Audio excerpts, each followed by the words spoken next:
Quan sentim parlar del sector primari en aquesta cambra, sovint sembla que estiguem parlant d'una peça de museu, d'un record del passat, d'alguna cosa a preservar perquè quedi a les fotografies de campanya.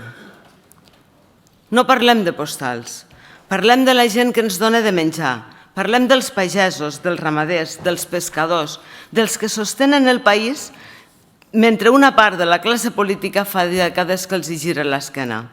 Catalunya no està perdent la pagesia per casualitat. Catalunya no està perdent les explotacions per casualitat i no està perdent els pescadors per casualitat. És el resultat directe de decisions polítiques, de normatives absurdes, de burocràcia asfixiant, d'una competència deslleial tolerada pels mateixos governs que després es fan fotografies al costat d'un tractor. Avui el Partit Popular ens presenta una moció amb mesures que en gran part responen al sentit comú. I quan una proposta és de sentit comú, Aliança Catalana no mira qui la presenta, mira si serveix als catalans. Perquè és evident que un pagès ha de poder vendre directament allò que produeix. És evident que una explotació ha de poder anunciar-se sense haver de superar els viacrucis administratius. És evident que una fruita no deixa de ser bona perquè no tingui la mida diferent a la que han decidit algun buròcrata. I és evident que els agricultors no poden continuar dedicant més temps als formularis que als camps. Però no ens enganyem, el problema no és tan sols la burocràcia catalana. El problema és un model que fa anys que castiga qui produeix, que exigeix als productors les normes més estrictes d'Europa mentre permet l'entrada de productes estrangers elaborats amb criteris que aquí serien inacceptables. Això no és mercat, això és competència deslleial. Això és condemnar el productor català a jugar un partit amb una mà lligada a l'esquena. I ens preguntem per què desapareixen les explotacions. Per què no hi ha relleu generacional? Per què els joves marxen? Quina és la resposta? Perquè cada vegada és més difícil guanyar-se la vida treballant a la terra. Compartim plenament la preocupació pels ramaders.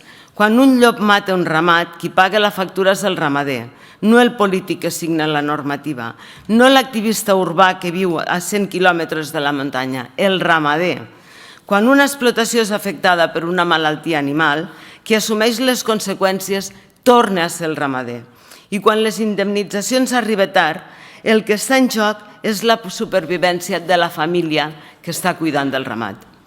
Per això les compensacions han de ser ràpides, justes i automàtiques. Per això el control dels depredadors i de la fauna salvatge no pot continuar sent un tabú.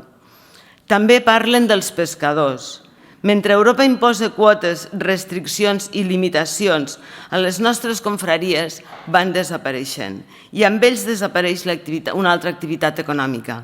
Desapareix el coneixement, la tradició i una part de Catalunya.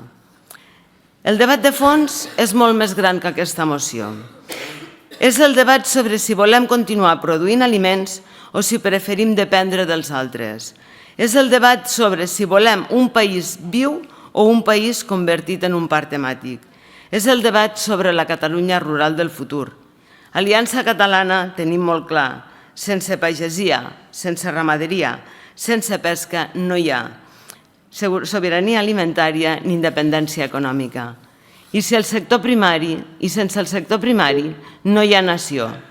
Donarem suport a totes aquelles mesures que ajudin a qui treballin, produeixin o mantinguin el territori viu.